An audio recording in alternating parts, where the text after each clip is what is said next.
அவனுக்கு ஒரு பிரச்சனைனா முதல்ல நீங்க என்ன தடுக்கணும்.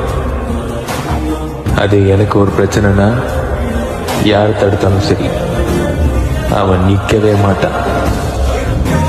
நாங்க 2 பேரும் ஒன்னாதான் வளர்ந்தோம், எப்பவுமே ஒன்னாதான் இருப்போம். அவனால என்ன பிரிஞ்சு இருக்கவே முடியாது. அவன் எனக்கு ஃப்ரெண்ட் மட்டும் இல்லை, அவன் எனக்கு கூட பிறக்காத ஒரு அண்ணன் மாதிரி. எவனா இருந்தாலும் சரி என்னை தாண்டி தான் அவனை தொட முடியும். அவனுக்கு ஒரு பிரச்சனைனா முதல்ல நீங்க என்ன தடுக்கணும். அது எனக்கு ஒரு பிரச்சனைனா யார் தடுத்தாலும் சரி அவன் நிற்கவே மாட்டான். நாங்க 2 பேரும் ஒன்னாதான் வளர்ந்தோம், எப்பவுமே ஒன்னாதான் இருப்போம்.